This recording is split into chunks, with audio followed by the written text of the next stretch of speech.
Ilustríssimo senhor prefeito desta cidade, digníssimas autoridades presentes ou representadas, senhoras, senhores, queridas irmãs, queridos irmãos espíritas, jovens, nossos votos cordiais de muita paz.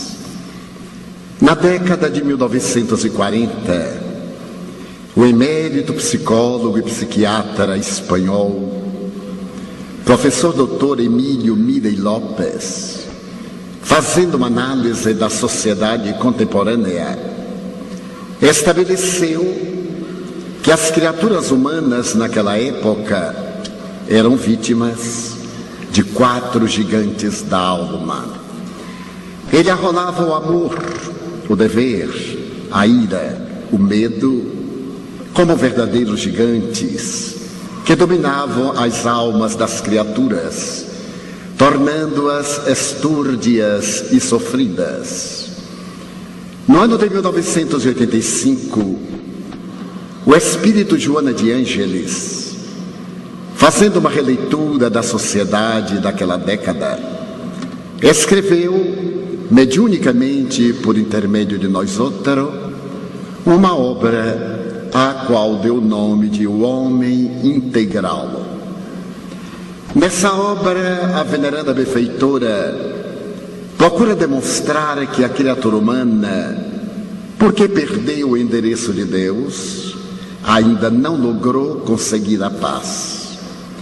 A ciência, aliada à tecnologia de ponta, que trouxe tanto conforto e comodidade para os indivíduos, não logrou equacionar o problema da emotividade. É verdade que a ciência médica, através dos seus vários setores e especialidades, prolongou a existência física, dando-nos uma longevidade respeitável. Conseguiu banir do planeta pandemias terríveis, que periodicamente avassalavam a Terra, exterminando partes da população. Nada obstante, a incúria humana fez que surgissem novas calamidades, como a AIDS, que neste momento está devorando a vida de 42 milhões de infectados, já contabilizados, como a ebola, que mata antes de ser apresentado o diagnóstico, como a terrível gripe das aves, que agora ameaça a estrutura do planeta terrestre. É verdade que a ciência médica, através das cirurgias, dos transplantes e através do imenso arsenal da farmacologia, conseguiu diminuir as dores físicas que tanto nos afligiam no passado. Mas as estatísticas do câncer, das degenerescências orgânicas, das enfermidades do sistema nervoso central e também do aparelho coronariano ameaçam este ser que conquistou as estrelas, mas que não se conquistou a si mesmo.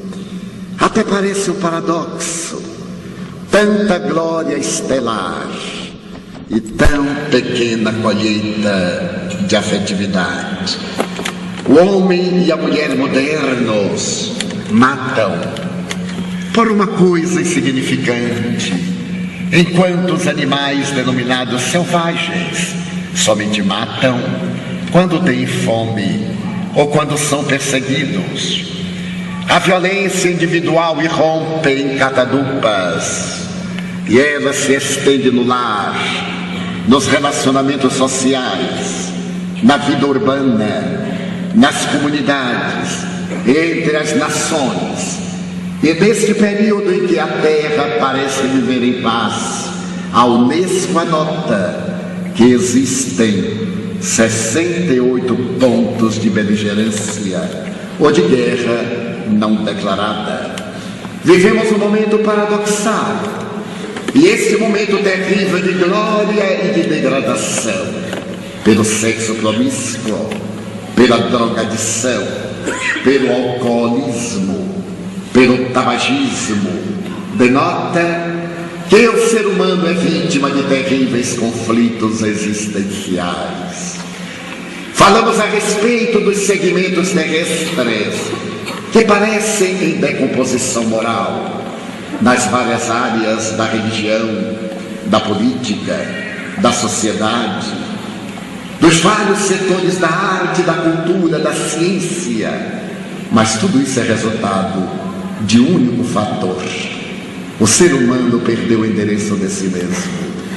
Os notáveis psicólogos de comportamento, como o teólogo e psicólogo americano Dr. Rollo May, estabelecem que tudo isso é fruto do vazio existencial. As pessoas atingem a idade adulta e continuam perguntando: mas quem sou eu? O que é que eu vim fazer na Terra? Qual seria a minha missão? Eu não sei exatamente por que sofro. Aliás, eu nem sequer pedi para estar aqui. E todas essas reflexões amargas, que denotam um terrível pessimismo, são fruto da perda de direção do indivíduo.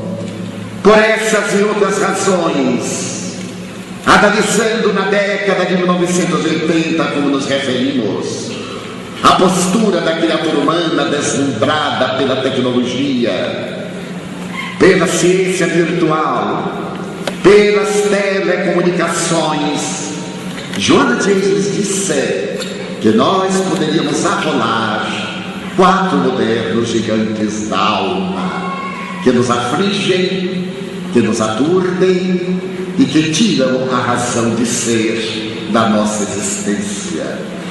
O primeiro deles, segundo a mentora, é a rotina. A rotina é esse estado psicológico de aceitação mórbida e insossa da existência humana. É um mecanismo de fuga. A criatura procura ter uma vida rotineira para não correr riscos, para não se aventurar, e perde o sentimento de beleza, do ideal, a alegria de viver os estímulos, deixando-se arrastar pela monotonia e tombando na indiferença. Poderemos dizer que a rotina é a ferrugem da alma, mas é atrás dela que um grande número de nós esconde-se para não assumir responsabilidades, porque os desafios parecem muito perturbadores.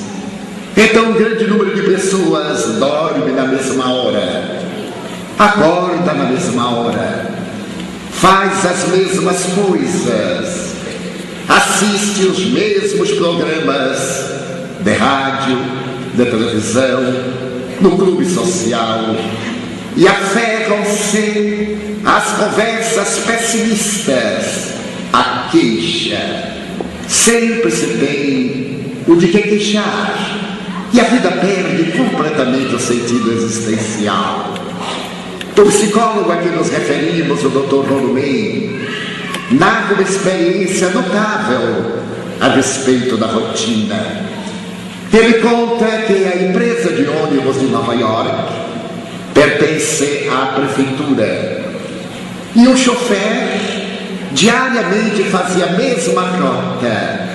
Ele saía da Quinta Avenida até a Praça Central do Bronx, um dos bairros negros de Nova York. Durante 25 anos, ele dirigiu ônibus, parou nos mesmos lugares. Ele viu crescer crianças que se tornaram adultas, que se fizeram pais. Acostumou-se a saudar a criança e mais tarde, quase o ancião. Naqueles 25 anos, o tédio tomou conta da sua existência. E um dia, ele resolveu fazer algo diferente, algo que provocasse um impacto, e furtou um ônibus. Ele optou por levar um ônibus na direção de Nova Jersey.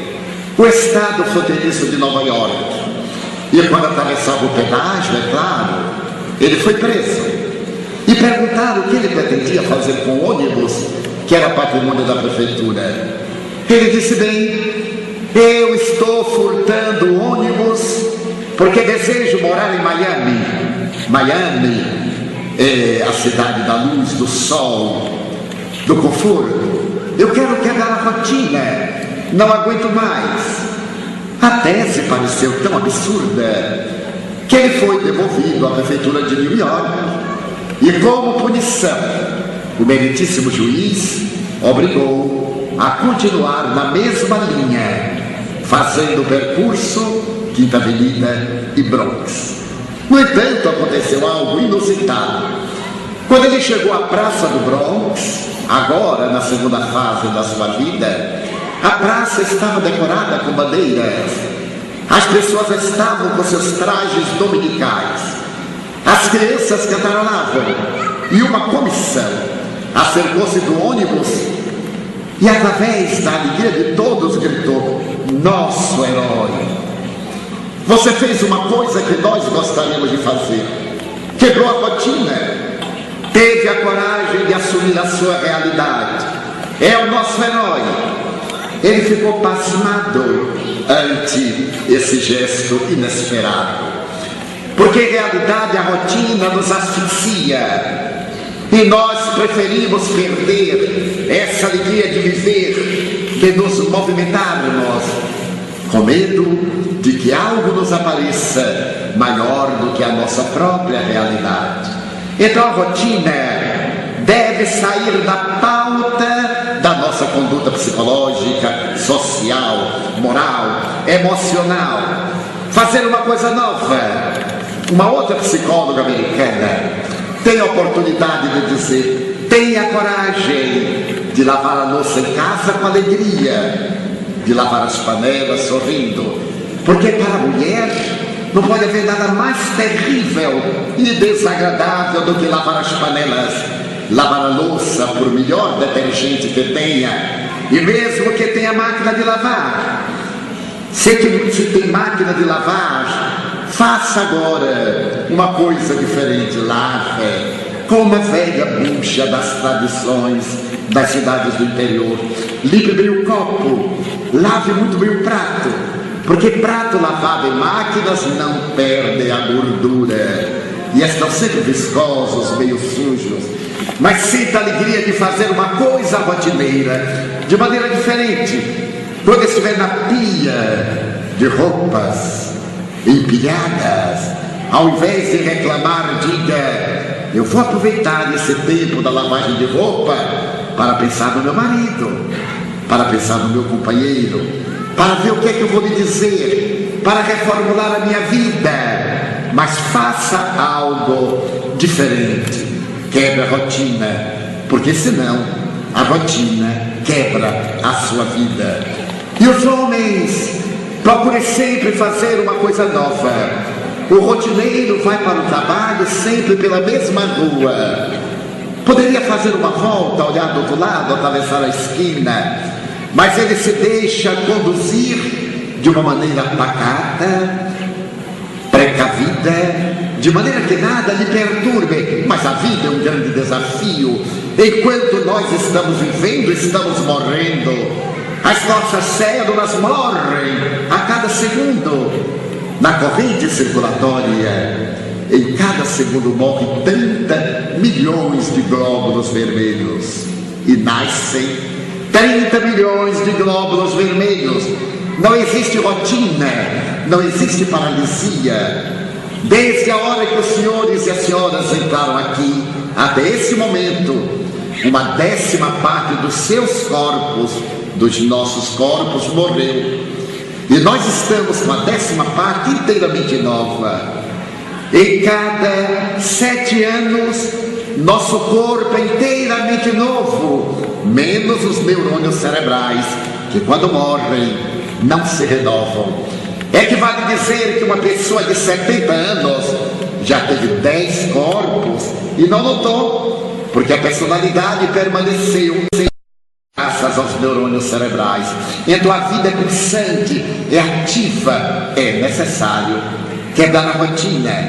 Faça algo diferente hoje. Quando chegar em casa e tomar o chimarrão antes de dormir, diga-se: pela primeira vez eu não vou tomar chimarrão, eu vou tomar chocolate quente. E se não tiver chocolate quente, bem, eu vou tomar mesmo um chimarrão, mas eu vou colocar um pouco de limão para variar. Ou de mel, ou de qualquer outra coisa. Quebrar a rotina é viver, é libertar-se de um conflito, de fuga da realidade. O segundo gigante da alma, segundo Joana de Ângeles, é a ansiedade. Quem não é vítima da rotina é vítima da ansiedade. Eu tenho certeza que aqui no auditório, um grande número de pessoas está ansiosa que eu acabe logo. Eu mal comecei, mas um grande número está querendo que acabe logo. Para nada. Vai voltar para casa, você tem televisão, vai ligar aquele mesmo programa insuportável, vai passar para outro programa, vai assistir a novela, aquela novela que é muito antiga, mas o nome é novo, porque no fim dá tudo certo. Tem intriga, tem adultério, a mãe toma o namorado da filha, a filha toma o namorado da mãe, e no fim fica tudo ótimo, e nós ficamos partidaristas da filha, porque a mãe é muito implicante. Não, ficamos a favor da mãe, porque a filha é muito atrevida. Então a nossa vida é uma ansiedade. Certa feita, eu estava programado para uma cidade de grande porte no sul do país. Invariavelmente eu chego muito cedo para as palestras, porque eu gosto de conversar, saudar as pessoas, conviver com infinito prazer. E quando eu me sentei, acercou-se de mim um cavalheiro e olhou o relógio e me perguntou: o senhor é o Divaldo? Pois não. Divaldo, a que horas vai começar a reunião? Ele está marcada para as 8h30. Isso é, só falta 1h30. Eu disse: não, senhor, ainda falta 1h30. Notei que ele era um ansioso, porque dizer que 1h30 era apenas o tempo que faltava era de alguém ansioso. Ele me perguntou: e será que vai começar na hora? Eu digo: olha, eu não sei, eu já cheguei. O senhor pergunta ali ao responsável. Ele foi, conversou com o responsável, deu minha volta, e quando eu menos esperava, ele chegou e me disse: senhor Divaldo, olha aqui, só falta 1 hora. Eu disse: não, senhor, ainda falta 1 hora e vai começar na hora? Eu digo: bem, eu pretendo, mas não posso garantir. Eu sou o convidado, se não me chamarem, eu não posso fazer nada. Ele saiu aborrecido, começou a andar, e quando eu menos esperava, ei-lo pela terceira vez: senhor Divaldo, só faltam 15 minutos para começar. Eu disse: então, ainda faltam 15 minutos. Mas, senhor Divaldo, eu digo: olha, nestes 15 minutos, muita gente que está em casa ainda vai tomar banho, ainda vai jantar, ainda vai pegar o carro, ainda vai chegar aqui e ainda vai alcançar a palestra. Ele me perguntou: será? Como todo ansioso tem muito medo da morte, eu perguntei para ele: o senhor sabe quantas pessoas morrem em 15 minutos? Ele disse: não sei. Em 1 segundo? Não sei. Pois olhe bem, segundo as estatísticas, em cada minuto, em cada segundo, morrem 7.500 pessoas na Terra. O senhor veja bem, multiplique 7.500 por 60, depois multiplique por 15 e veja quanta gente ainda vai morrer antes de eu começar a palestra. Ele disse: Ave Maria. Eu disse: pode ser que morra o auditório todo, é uma estatística. Ele disse: Ave Maria, cruz credo, e saiu. Eu disse: graças a Deus, desse eu estou livre. Mas não fiquei livre. Na hora que me chamaram e que eu me levantei, ergui a cabeça, ele estava fronteiriço a mim. Então eu comecei a falar. Ele, no momento em que eu olhei, segurou meus olhos, levantou a manga do paletó, olhou o relógio, olhou para mim, como quem diz: eu vou lhe controlar. Eu também olhei para o relógio e disse: pobre dele, eu havia falado apenas 5 minutos, e disse de mim para comigo: ele ainda vai olhar 13 vezes, porque eu vou falar 1h10, Uma conferência tem, naturalmente, uma praxis. Uma aula são 45, 50 minutos. Uma conferência, 60, 70 minutos. Uma conversação não tem limite. Não olhei mais, continuei a conferência, esqueci-me. Quando eu terminei, ele veio correndo, subiu ao palco, deu-me um abraço e me disse: mas, senhor Divaldo, o senhor fala, hein? Eu olhei para ele e disse: mas é natural, mas o senhor fala muito. Ele disse: mas eu fui convidado para falar. Mas, senhor Divaldo, o senhor fala demais. Eu disse: por que o senhor acha que eu falo demais? Porque o senhor falou mais de 2 horas. Eu disse: olha bem, pelo meu relógio pode ser diferente do senhor. Eu comecei a falar às 8h35. São 9h45. Eu então falei 1h10. Ele olhou e disse: mas pareceu que foram 2 horas. Eu perguntei: sabe por quê? Não, senhor, porque o senhor não prestou atenção. O senhor não acompanhou o meu raciocínio. O senhor estava ansioso que eu acabasse logo. Eu não acabava nunca. A ansiedade é assim. Até o Pequeno Príncipe de Antoine Saint-Exupéry coloca uma frase muito bonita: se tu dizes que vem às 4, desde as 2 eu te espero. É ansiedade normal. Mas a sua é uma ansiedade patológica, uma ansiedade nervosa. Isso, mas, senhor Divaldo, eu perguntei: o senhor gostou da palestra? Mas é lógico. Ele era também educado. É lógico, gostei sim. E eu perguntei: de que parte o senhor gostou mais? Ele disse: de tudo, e fique em paz, viu? E foi embora. Era um ansioso. O ansioso é a pessoa que sempre está no lugar em que não se encontra. Ele está aqui, mas está pensando quando terminar de ir para casa, ou então quando chegar amanhã, ou quando chegar o Natal. Quando chega o Natal, ele detesta o Natal e adora a Semana Santa. Quando chega a Semana Santa, tomara que já chegue junho. Eu adoro aquele friozinho dos pampas, o minuano. E quando chega o frio, quem é que aguenta com a calamidade desta? Eu gosto mesmo do verão. O ansioso é alguém que perde a sua vida. É um conflito terrível, a ansiedade. É natural termos uma ansiedade quando nós esperamos uma pessoa amada, quando nós aguardamos a resposta de algo que nos interessa, quando estamos na expectativa de algum resultado. Porém, quando isso extrapola, nos dá insônia, sudorese, palpitação, já não é uma ansiedade natural, ela é enfermiça, necessita de terapia. O terceiro gigante da alma é o medo. A nossa é uma sociedade que tem medo. Tem medo da doença, tem medo do desemprego, tem medo da morte, tem medo da vida. Muita gente me diz: eu tenho tanto medo da vida que eu não gosto de sorrir, porque toda vez que eu sorrio, depois me acontece uma desgraça. Então eu não rio. Ele deixa de ser feliz com medo de uma coisa que não vai acontecer. E eu sempre redarguo: sorria hoje. E se vier um problema amanhã, sofre o problema amanhã. Na tradição, somente quem morre de véspera é o peru de Natal. Nós não somos perus de Natal. Vivemos a nossa alegria de agora. Porque a tragédia que talvez você pense que iria acontecer, não aconteça. E se ela acontecer, faz parte do nosso currículo existencial. A vida não é uma linha horizontal. Ela somente é reta para os esquizofrênicos, que não têm sensibilidade. A sua emotividade é embotada. E o seu mundo é especial. Ele alienou-se, saiu de uma realidade e construiu a sua realidade. Então para ele aquilo é uma grande horizontal. A verdadeira vida é sinuosa.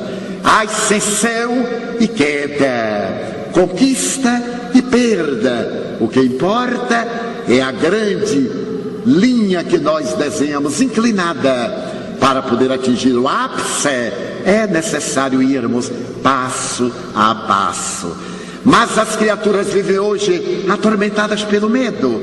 O medo de perder o emprego, o medo de perder um afeto, o medo de perder um dinheiro, o medo de ser assaltado. Eu já fui assaltado. É uma coisa maravilhosa. É uma emoção especial. Eu tenho uma amiga do Rio de Janeiro que me disse: Divaldo, quando eu lhe digo que sou sofredora, você não acredita. Eu sou tão sofredora que ainda não fui assaltada. É uma verdadeira desgraça para ela, porque no Rio de Janeiro praticamente todo mundo já foi assaltado. Eu tenho um amigo que ele foi assaltado ao entrar numa rua na praia do Flamengo, e quando chegou na saída ele foi assaltado novamente. Então ele disse: o seu colega ali já me depenou. Ele disse: bom, então está em boas mãos. Tudo fraterno, tudo interessante. Pois eu também fui assaltado. Eu havia terminado a leitura do Evangelho na casa de uns amigos e caminhava tranquilamente para o apartamento em que eu me hospedo, na Avenida Oswaldo Cruz, no coração da cidade.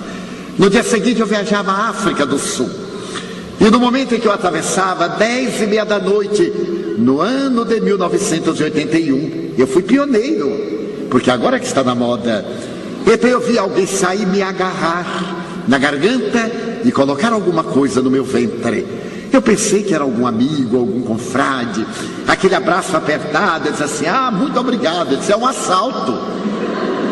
Eu disse: meu Deus, é um assalto. Senti o hálito carregado. Olhei para ele estava desfigurado. Era um jovem. Naquela época, portanto, há 25, 26 anos, eu era um pouco mais jovem. Então ele me olhou e disse: o que é que leva aí? Eu disse: olha, eu não levo nada, eu não esperava ser assaltado, então eu não trouxe. Porque eu estava orando. E lembrei-me do relógio. Olhei no pulso. Pela primeira vez na minha vida eu me houver esquecido na mesa da residência que eu estava. Ele então deu uma bofetada com toda a força e disse: como é que você chega nessa idade? Imagine que atrevido. Eu devia estar com apenas 50 anos. Como é que você chega nessa idade e não tem nada? Eu disse: pois é, da próxima vez você me telegrafa e eu levo a sua dose. Você deve ser um toxicômano e quer naturalmente um baseado. Ele então olhou para mim e disse: pois vou matá-lo. O mais curioso é que nesse momento eu tive uma crise de riso, mas não de nervoso, porque ele estava agarrado comigo. Eram 10h15 da noite, embaixo de uma árvore, o povo passando para lá, para cá. Se alguém me visse, ia ser muito complicado explicar que aquilo era um assalto. Então eu disse: você vai me soltar, ou me mata ou me solta. Porque já imaginou o povo passando e nós dois agarradinhos aqui embaixo da árvore? Ele não suportou e riu. E claro, aí eu vi que ele estava com um punhal e eu senti a ponta. Ele disse: eu vou matar porque você é um arquivo. Eu matei um, saí da penitenciária Lemos Brito, estou em liberdade condicional, e o primeiro infeliz que eu assalto não tem nada. Eu estou com fome, preciso de dinheiro, vou matar você. Eu digo: olha, eu agradeço, fico muito feliz de você me matar, porque eu não tenho medo da morte. E por que não tenho?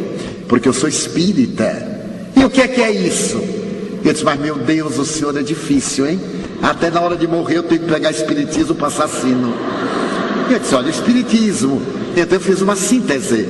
Enquanto eu conversava com ele, eu vi a mãezinha dele desencarnada, que estava ao lado, e disse: eu sou médium.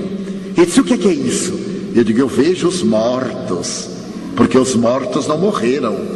Eu estou vendo aqui sua mãezinha, ela está me dizendo que se chama Carmencita, e que você não matou apenas um, você matou o companheiro dela, que era traficante de drogas, mas ela também morreu de desgosto quando o amante foi para a sepultura e você para a cadeia. Ela está usando um lenço de xadrez que você lhe deu. Ela está me dizendo que você é pernambucano. Que falta de vergonha um pernambucano assaltar um baiano, com tanto carioca aqui no Rio de Janeiro. Você não acha? Eu sou baiano, e você pernambucano vem de tão longe para nos encontrarmos aqui. Ele ficou algo hebetado e disse: mas a minha mãe já morreu. Eu digo: ela está viva, lamentando profundamente o filho bandido que você é. Agora, se quiser, pode matar, eu não tenho medo da morte. Ele tremeu, ele disse: quer me soltar? Ele me soltou, estava chorando. Ele disse: eu sou infeliz. Eu digo: não, meu filho, você fez-se infeliz. Cada um de nós tem a vida que trabalha para si mesmo. Qual é o seu problema?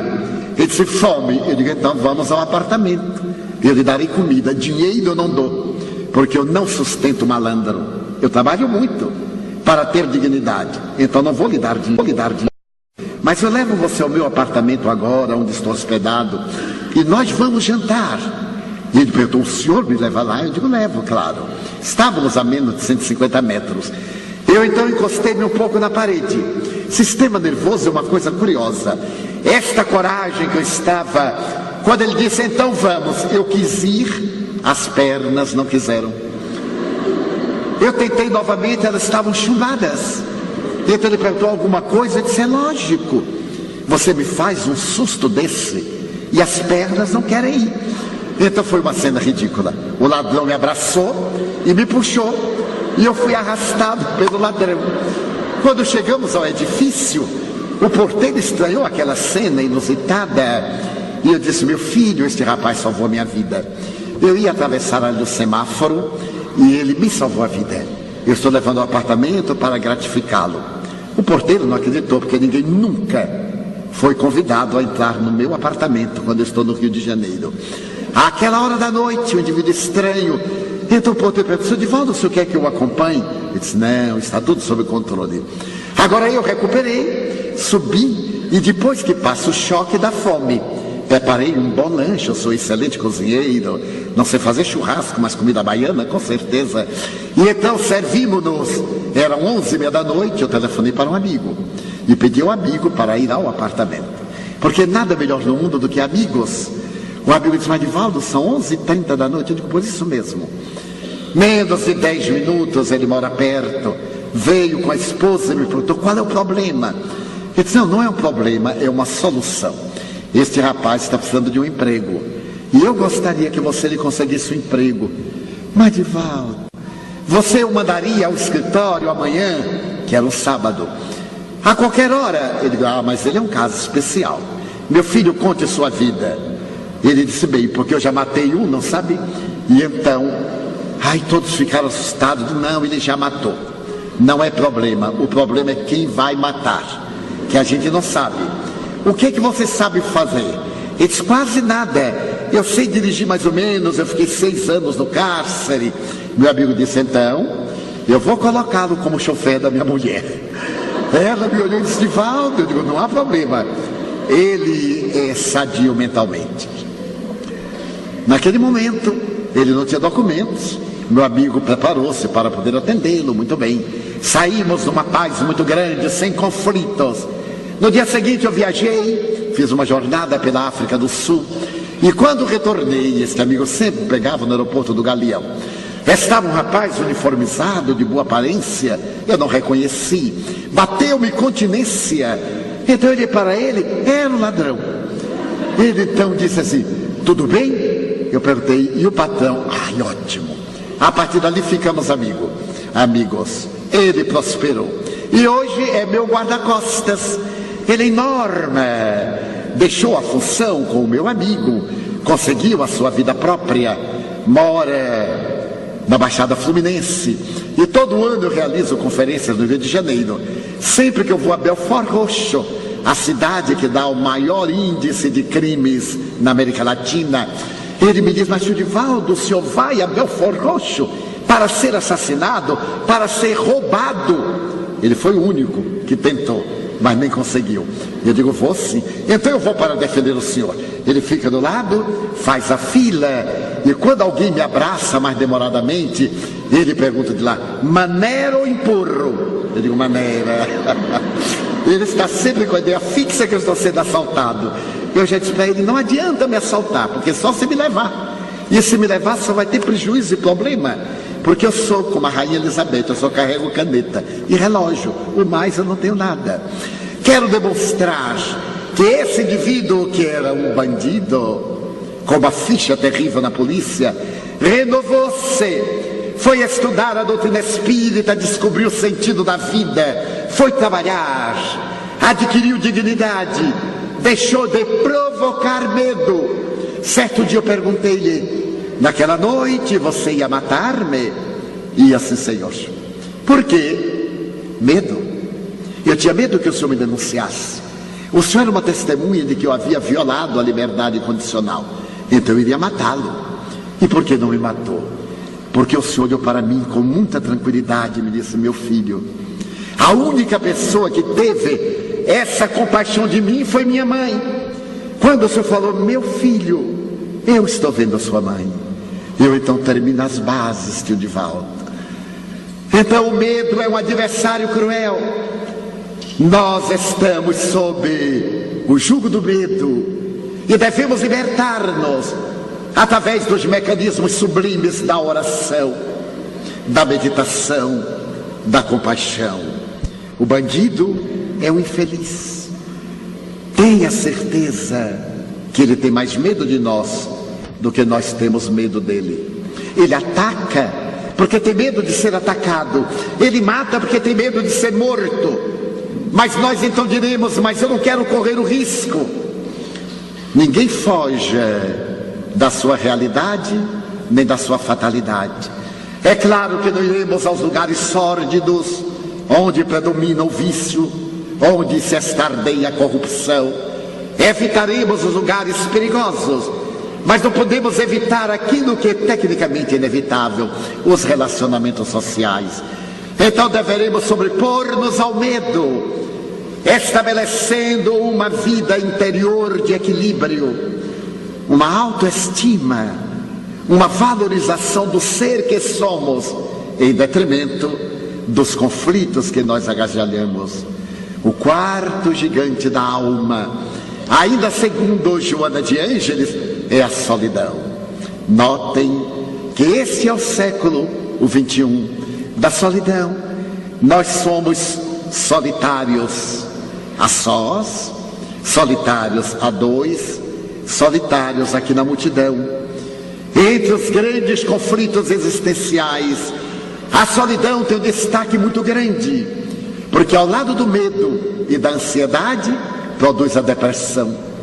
E a depressão nesse momento é a patologia mais grave da sociedade. As estatísticas americanas, publicadas numa obra, O Demônio do Meio-Dia, do jornalista Solomon, dizem que existem na Terra hoje 200 milhões de depressivos diagnosticados, fora aqueles que ainda não têm diagnose. Se todos os leitos hospitalares da Terra fossem reservados apenas para a depressão, seriam insuficientes. Mas por que a depressão? Por causa da perda dos nossos valores espirituais. A grande maioria de nós tem religião, mas não tem religiosidade. Frequenta um culto como que vai a um clube, não participa emocionalmente. Nós fizemos um levantamento há poucos dias na cidade suíça de Zurique, cidade que nós visitamos há 19 anos para realizar seminários e conferências no período de Pentecostes. Então eu tive a oportunidade de perguntar a 32 pessoas: o que é o Pentecostes? É feriado. Mas por quê? Eu não sei. Você tem religião? Sim, eu sou protestante. Eu pertenço à doutrina de Zwingli. Eu sou evangélico. E o Pentecostes? É qualquer coisa lá da Bíblia. Então, se eu perguntar aqui o que é o Pentecostes, possivelmente a maioria não se recordará ou não foi informada. É graças a essa carência que nós temos a religião, mas não temos a religiosidade, não temos o sentimento de fé, não esculpimos em nosso íntimo Jesus para que Ele participe da nossa vida. O Pentecoste é o 50º dia depois da ressurreição, quando os discípulos que estavam diante da multidão começaram a falar em idiomas estrangeiros. Cada qual falava para um determinado grupo de pessoas que haviam chegado ali procedentes de outras regiões, que falavam dialetos, que falavam idiomas diversificados. Eles realizaram um fenômeno tão notável que aquela gente, sabendo que eles eram modestos, eram quase todos da Galileia, ou melhor, todos eram galileus, os 11, apenas Judas é que pertencia à área da Judeia. Eles diziam: mas devem estar embriagados, porque não entendiam o que eles falavam, exceto os que estavam vinculados às suas línguas, partos, gregos, romanos, etíopes e outros tantos. Então é necessário que nós façamos uma viagem de iluminação interior, que a nossa religião, seja qual for, todas elas são boas, porque todas elas preconizam o amor a Deus, ao próximo, como a si mesmo. Apresenta uma ética de conduta, a prática da caridade, o exercício da humildade, a técnica da oração, a solidariedade, a indulgência, o perdão, todas elas. O Espiritismo, entretanto, é uma doutrina de natureza científica, com uma grande contribuição filosófica e efeitos religiosos que nos chama a atenção para o ser imortal que nós somos. Na hora em que nós concluirmos pela nossa imortalidade e descobrirmos que a morte não nos provoca medo, porque nós estaremos apenas atravessando o portal de uma outra vibração.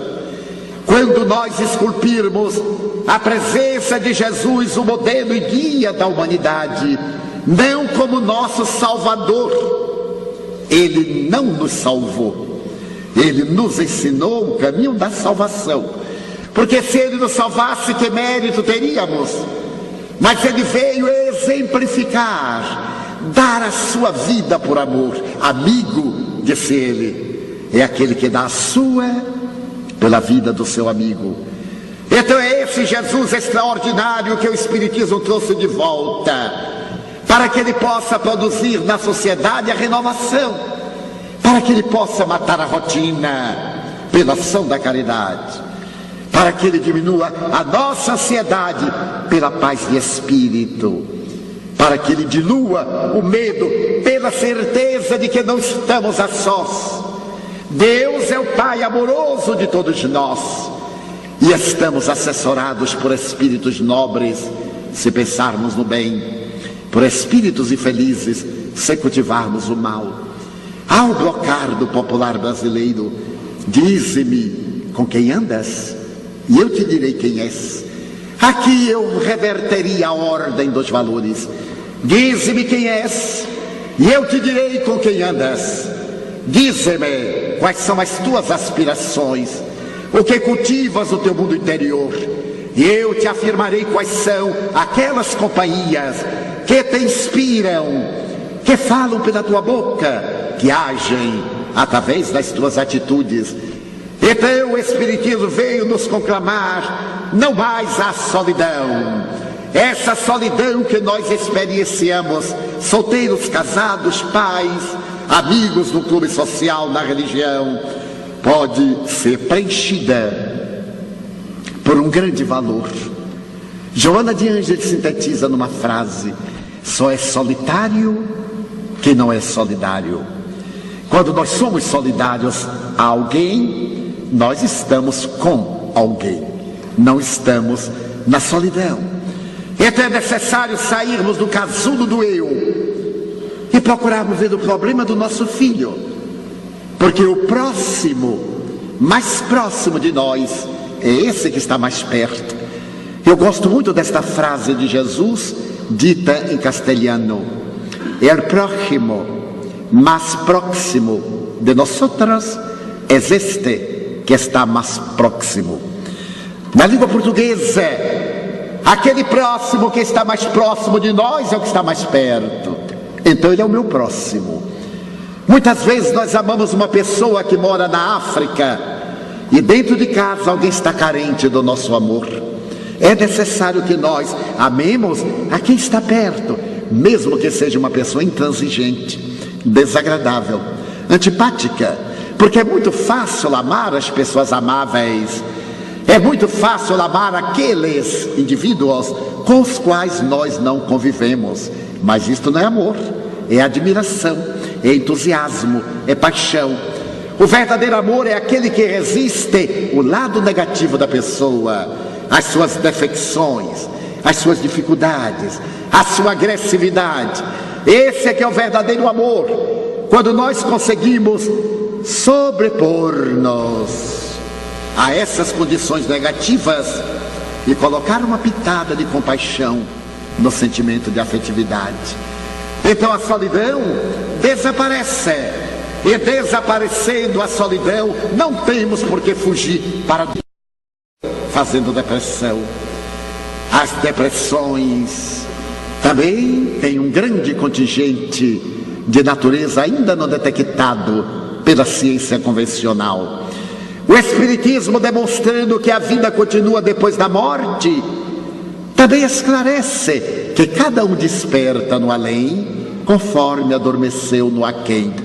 Depois de um ato cirúrgico, que eu saio da anestesia total, eu desperto com os patrimônios morais com que eu adormeci pelo anestésico. A morte é um anestésico para a cirurgia de corpo inteiro. Nós despertamos no além com os nossos valores. Então serão esses valores que nos irão tornar pessoas felizes ou amarguradas. Quando por acaso infelicitamos alguém nesta existência ou em existências anteriores, e esse alguém não nos perdoa, é claro, por uma lei de afinidade. Onde está o devedor, aí está o cobrador. A semelhança do aço que atrai as limalhas de ferro pelas suas induções magnéticas, nós também atraímos os espíritos inimigos que nos induzem a situações de enfermidades psíquicas, emocionais, orgânicas, realizando o que tecnicamente chamamos obsessão.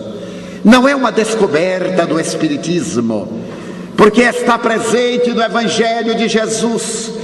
Ele foi chamado o Senhor dos Espíritos.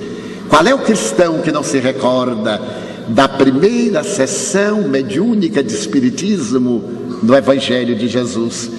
Quando ele subiu ao Monte Tabor, acompanhado de Pedro, Tiago e João, e ali transfigurou-se diante de dois mortos, Moisés e Elias. Moisés estava morto fazia 1600 anos. Elias estava desencarnado um pouco mais de 500 anos. Os dois apareceram-lhe como servidores que vêm à busca do seu Senhor. E o mestre resplandeceu. Era uma sessão mediúnica de materialização, de ectoplasmia, de efeitos físicos. E ela foi tão notável que quando o mestre tomou a corporificação convencional, Pedro lhe disse: Rabi, construamos aqui 4 barracas, uma para ti, outra para cada um de nós, e fiquemos na contemplação divina. A resposta de Jesus comove-me: não, Simão, eu vim para aqueles que estão perdidos. É necessário descer sem perder a dignidade, descer sem imiscuir-se, abaixar-se sem rebaixar-se. E ele desceu do Monte Tabor para a planície do Esdrelon. E quando lá estava, um pai veio aflito e disse-lhe: mestre, vê meu filho, o espírito imundo toma-o, faz que ele convulsione até babar sangue, e ninguém consegue curá-lo, nem os teus discípulos conseguiram. Jesus olhou para o menino, que parecia numa crise de epilepsia, acercou-se, mergulhou seu olhar no abismo da vida transcendental e disse com energia: espírito imundo, sai dele, eu te ordeno, sai dele. O rapaz teve uma nova convulsão, abriu os olhos e nada mais belo ele viu do que a luz refletida no suave olhar de Jesus. Então o Divino Mestre entregou a seu pai completamente curado. Obsessão. Os discípulos ficaram estremunhados e perguntaram: por que tu conseguiste e nós não? A resposta merece meditação, porque para esta classe de espíritos são necessários jejum e oração. As religiões que se derivaram do cristianismo criaram o jejum estomacal, e a oração verbal não é esta. O jejum do estômago não dá forças magnéticas a ninguém, emagrece. E o verbo, através de palavras, não dá valores morais, apenas discurso. Ele se referia a jejum dos hábitos ignóbeis, jejum à sensualidade, ao ódio, à mentira, à vilania, ao ciúme, jejum moral, para poder dizer aos espíritos maus: sai daí, e ele obedecer. Esta é a força moral, que ninguém consegue através de diplomas, nem de posturas, mas de autorrealizações. E a oração? A palavra oração, orar, vem do latim os, ores, boca. Abrir a boca da alma, esvaziar-se de presunção para encher-se de Deus. Isto é orar.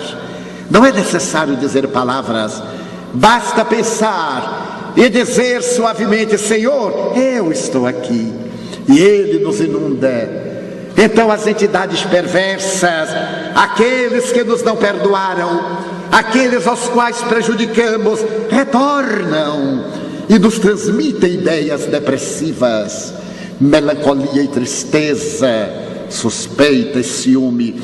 Quantas vezes nós estamos aparentemente bem e chega um pensamento negativo de ciúme do marido, da mulher, do ciúme de um amigo, e aquilo parece balbuciar: olha a atitude dele, ele só é grosseiro com você, veja como ele é gentil com os outros.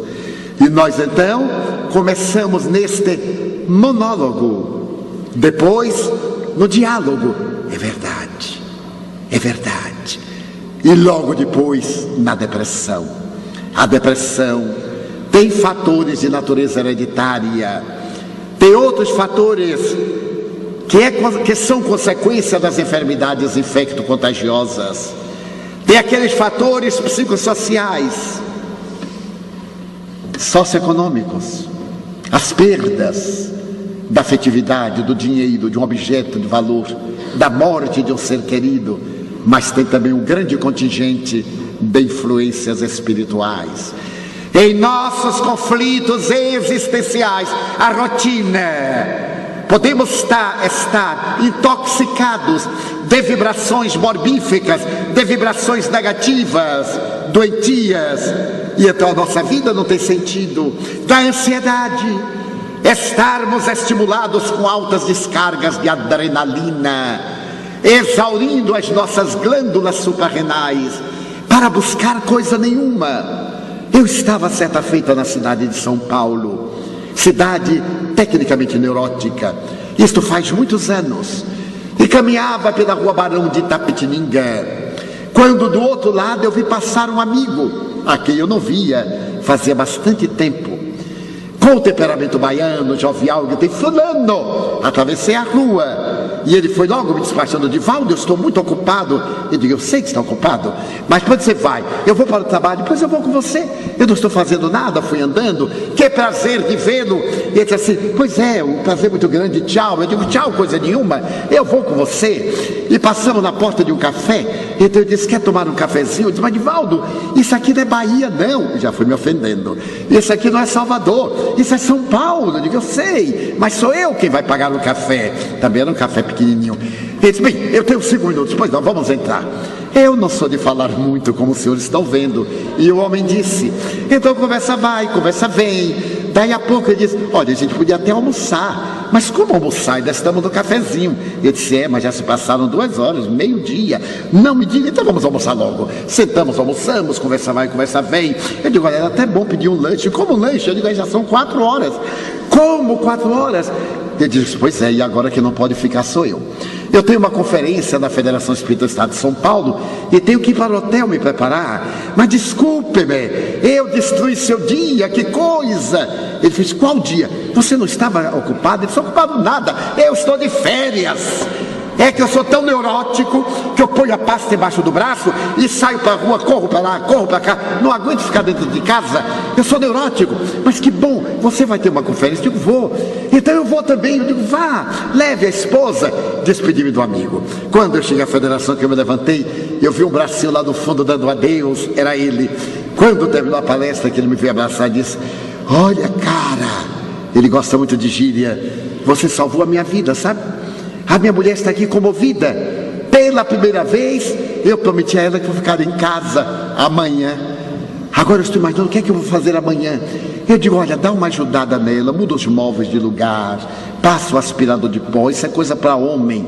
Ele disse: mas você acha que eu aguento? Eu digo: aguenta, sim. Ela lhe ensina a técnica, mas mude a cama de posição, bote o pé para a cabeça para o pé, coloque o armário de perna para cima, faça alguma coisa. Ele disse: sabe que eu estou precisando? Eu digo: está sim. Depois vá a um psicólogo para poder dar uma limpeza nos seus conflitos.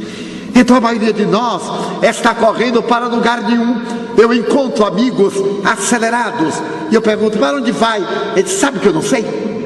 Não sei. Então é necessário acabar com a ansiedade. Há dia para nascer e há dia para morrer, mas todo dia é dia de viver, toda hora é hora de realização. Com esse conhecimento da interferência do mundo espiritual, o medo desaparece completamente. Quando nós nos iluminamos, nós não temos medo da doença, não temos medo de inimigos, não temos medo da morte, nem medo da vida, porque sabemos que só nos acontece o que é de melhor para a nossa existência. Numa vida longa como esta minha, eu tenho 79 anos de idade, muitas viagens, eu viajo mais de 200 dias por ano. Nunca me aconteceu nada que me tornasse ansioso ou angustiado. Momentos difíceis, situações penosas, estive em várias revoluções e nunca me preocupei. Digo: eu estou nas mãos de Deus, o que é que eu posso fazer? Certa feita no Panamá, quando eu cheguei para fazer a primeira palestra espírita no Panamá, o chofer que me levava ao hotel disse: como é mesmo o nome do hotel? Eu disse: Ideal. Ele disse: moço, não vá para lá não, nós estamos em revolução aqui no Panamá, os estudantes contra a guarda municipal, e ali é o foco. Você imagina, a universidade está de um lado, o quartel está do outro, você vai ficar no campo de batalha. Eu pensei que era coisa de chofer de táxi para dar uma voltinha a mais. Ele disse: mas eu prefiro ir para lá. Não, senhor, vá para a área americana, o senhor tem segurança. Ele: mas meu amigo, eu tenho um compromisso lá. Alguém vai me buscar às 20 horas para eu proferir uma conferência. E ele disse: o senhor está arriscando a vida. Eu disse: mas a vida é um risco. Mas o homem me falou tanto que eu disse: olha, por garantia, amanhã eu devo pegar um avião às 10 horas, eu vou contratá-lo desde hoje, e amanhã às 8 da manhã você vem me buscar. Se eu não estiver lá, o senhor dá queixa na Embaixada do Brasil, eu lhe pago agora por antecedência. Ele me disse: eu tenho tanta certeza que o senhor vai estar morto que nem vou cobrar. Amanhã às 8 horas eu passo lá. Eu disse: meu Deus, mas o senhor me arranjou uma fantástica. Que mau gosto sair de Salvador, das praias encantadoras, para morrer no Panamá. É muita falta de gosto. Mas já estava ali. Realmente, quando eu cheguei, era um momento difícil, mas eu tinha que ali estar, porque era meu ponto de contato com uma parapsicóloga que me iria levar para proferir a conferência na Universidade de Psicologia, na área especializada. Quando eu cheguei ao hotel, notei tudo estranho, com barricada, e digo: bom, mas já que Jesus mandou eu vir para aqui, o problema é dele, ele que me defenda. Eu tive que sair, e quando estava na rua, meus amigos, subitamente eu escutei uns tiros. Eu nunca havia ouvido tiro de mesmo, só no cinema. E no cinema é um som estereofônico, uma coisa fantástica. Eu ouvi aqueles tiros e disse: parece São João, bombinhas de São João. Foi quando eu vi os estudantes correndo, a polícia atrás, e eu entre fogos. Olhei a distância para a próxima esquina, era muito longe. Eu digo: sabe de outra? Vou morrer com dignidade. Encostei-me na porta, uma porta qualquer de uma casa comercial, e então comecei a orar. Perdi a consciência. Quando eu acordei, eu estava numa loja de tecidos masculinos de Casemira, e então o senhor dizia: que tens? Que tens? Eu disse: o senhor poderia dar-me um copo com água, por favor? Ele disse: brasileiro? Eu disse: sim, senhor, brasileiro. Eu adoro o Brasil, eu vivi no Rio de Janeiro, mas vou lhe dar a água. O que é que um brasileiro veio fazer aqui em plena revolução? Ele disse: eu não sabia, e mesmo que eu soubesse eu viria. Eu venho proferir uma conferência. Ele disse, de quê? Eu digo, ai meu Deus, se eu disser ao homem o que é, ele vai me botar para fora. Ele disse, de parapsicologia, de fenômenos transpessoais. Ah, e que mais? Eu disse, de espiritismo. Ele disse, meu Deus, eu adoro o espiritismo, eu sou um bandista, nós somos irmãos. Eu digo, não, somos primos, porque por enquanto nós somos primos, e vamos um dia ser irmãos. Sorrimos, mas vai ter uma conferência? Eu digo, ia ter a conferência. Ele disse, mas não vai ter porque estamos em toque de queda. Estávamos ali sem poder sair à noite. Mas como é seu nome? Disse, Divaldo Franco. Mas que prazer. Eu vou mandar meu chofer levar o senhor lá do seu hotel. E o senhor quer que eu lhe ajude? Notem como Deus é extraordinário. Ele disse, mas é claro, chame-me Habib. Era o filho. Habib, pois não, seu Habib, eu agradeço muito, porque a verdade é que eu agora não sei onde estou, eu perdi a direção do hotel. Eu estava caminhando e tive um transe, e Deus me trouxe até sua casa. Ele chamou o chofer e mandou levar-me ao hotel. Quando chegamos perto, havia uma barricada muito grande, e o chofer me disse, salte. Eu disse, não salto. Senhor Habib me dijo para deixar-me na porta do hotel, e você está deixando-me uma distância muito grande. Ele disse, hombre, salta. Eu digo, hombre, não salto. E ele disse, então vamos retornar. Retornamos. E eu disse para o senhor Habib, mas o seu chofer é tão covarde. Eu não, claro, né? O chofer é tão covarde. Ele me foi levar. E aí desencadeia uma série de fatos que vão terminar na criação do primeiro centro espírita do Panamá, que agora está completando 20 anos, agora no próximo mês de setembro. Então a divindade toma conta de nós. Não há por que temermos. Jesus disse, aquele que crê em mim já passou da morte para a vida. Então em nossos conflitos existenciais, busquemos Deus. Diz Joana de Ângeles, a autoestima pode ser centrada em 4 itens. Seja bondoso, seja honesto, seja positivo, seja produtivo. A pessoa que reúne esses 4 valores tem uma autoestima muito grande. Pense no amor, e o amor enriquecerá a sua vida. E nunca esqueça que Deus está conosco. Eu li faz algum tempo uma história que me sensibilizou muito. Uma empresa americana de seguros apresentava o seu executivo, que em 10 anos chegou ao top. Era um dos 10 maiores executivos de seguros dos Estados Unidos, em 10 anos apenas. Quando ele foi homenageado e passou a vice-presidência da empresa, o presidente disse, e lembrar que há 10 anos apenas ele era um mendigo. Todos ficaram surpresos. Mas uma jornalista do Washington Post, quando terminou a solenidade, perguntou, é verdade? Há 10 anos você era um mendigo? Era. Eu pedi esmolas. Mas como? Ali em Times Square, na Praça do Tempo, eu tinha uma tabuleta. E na tabuleta eu dizia assim, tenha pena de mim. Eu não tenho teto, não tenho trabalho, não tenho dinheiro. Ajude-me. As pessoas passavam e jogavam a moeda.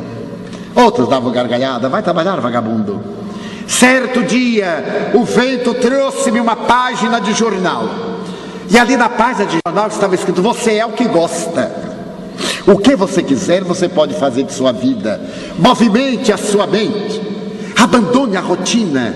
Lute. Você pode ser um homem feliz se quiser. A felicidade é possível. Eu disse, será? Peguei a placa e disse, vou tentar. E então eu escrevi, eu sou um mendigo feliz. Moro no ponto mais elegante de Nova York. Daqui eu tenho uma vista colossal. É o lugar mais caro da cidade, a Praça do Tempo. Ajude-me a manter o meu fair play, a minha alegria, a minha comodidade. As pessoas passavam e diziam, que cara gozado, hein? Aí jogavam $1, $5. Certo dia um homem ficou me olhando a manhã toda, e eu recolhendo as moedas, as cédulas, a tarde toda. Na hora em que eu me preparava para ir para casa, eu disse: mas o senhor está me olhando muito, não vai me ajudar a ser feliz? O homem disse: eu estou olhando para ver se eu acredito. Você é um mendigo feliz? Só sim, senhor, está na cara, não é? Sou um mendigo feliz. Se o senhor quiser ajudar-me, mas você é um homem criativo. Isso é verdade. Quer trabalhar na minha empresa? Depende do salário. Mas quanto você faz por semana? Acha que eu vou dizer para o imposto de renda cair em cima de mim? Negativo. Quanto o senhor me paga? Para começar, $2.000 por semana. Você vai trabalhar no meu setor de marketing, dar ideias. Aceito. E se você perder o emprego? Eu volto para o meu ponto, eu não vou vender, eu vou alugar, porque isso aqui é um trabalho maravilhoso. Então eu fui trabalhar em marketing. A partir dali eu progredi, e hoje eu sou um dos 10 maiores executivos de Nova York na área de seguros. A jornalista disse: você acha que eu vou acreditar que uma frase mudou a sua vida? Minha amiga, pouco me importa se você acredita ou não. Você não acredita, mas eu acreditei. E ao acreditar, mudou a minha vida. Se os senhores acreditarem que a sua vida a partir de hoje pode ser melhor, mudem a placa da lamentação. Agradeçam a Deus o dom da vida. E ao invés da reclamação, com a certeza de que a vida prossegue, diga a cada um com júbilo: meu Deus, eu gostaria de dizer-te que eu amo a vida, que para mim é bela e é consentida. Muito obrigado, Senhor, por tudo que me deste, por tudo que me dás. Obrigado pelo ar, pelo pão, pela paz. Obrigado pela beleza que os meus olhos veem no altar da natureza. Olhos que fitam o céu, a terra e o mar, que acompanham a ave ligeira que corre fagueira pelo céu de anil e se detém na terra verde salpicada de flores em tonalidades 1000. Muito obrigado, Senhor, porque eu posso ver meu amor, mas diante da minha visão eu detecto os cegos que se debatem na multidão, que tropeçam na solidão, que choram na escuridão. Por eles eu oro e a ti eu imploro comiseração, porque eu sei que depois desta lida na outra vida, eles também enxergarão. Muito obrigado pelos ouvidos meus, que me foram dados por Deus, ouvidos que ouvem o tamborilar da chuva no telheiro, a melodia do vento nos ramos do almeiro, as lágrimas que vertem os olhos do mundo inteiro. Ouvidos que ouvem a música do povo que desce do morro na praça a cantar, a melodia dos imortais. A gente ouve uma vez e não esquece nunca mais. A melodia do boiadeiro, a voz do cancioneiro. Pela minha faculdade de ouvir, deixa-me pelos surdos pedir. Eu sei que depois desta dor do teu reino de amor, eles também escutarão.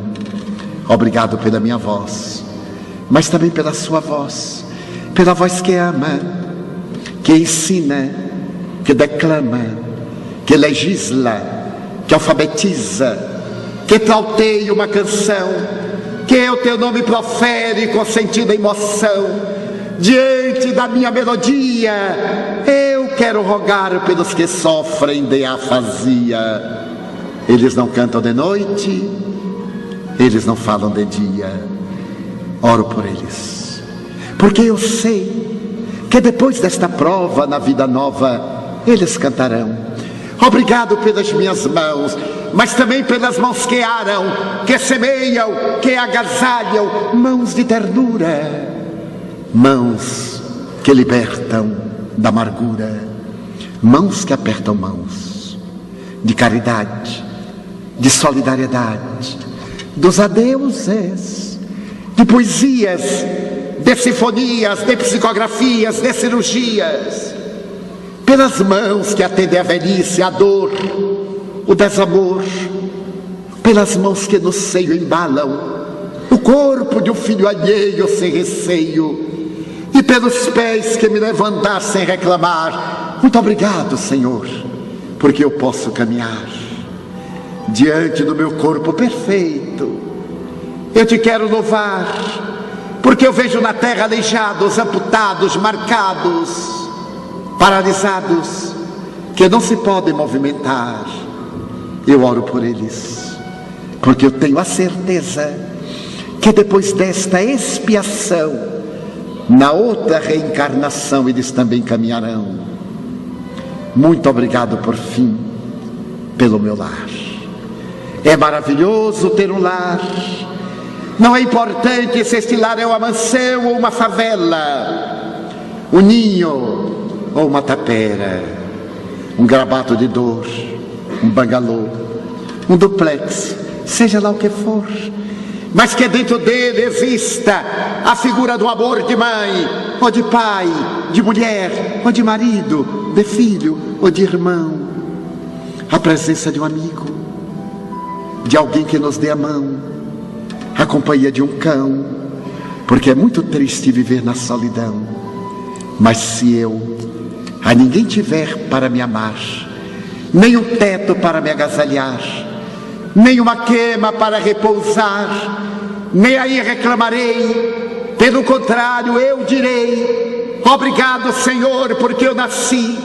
Obrigado porque creio em Ti, pelo Teu amor. Obrigado, Senhor, pela sua atenção. Muito obrigado, senhores.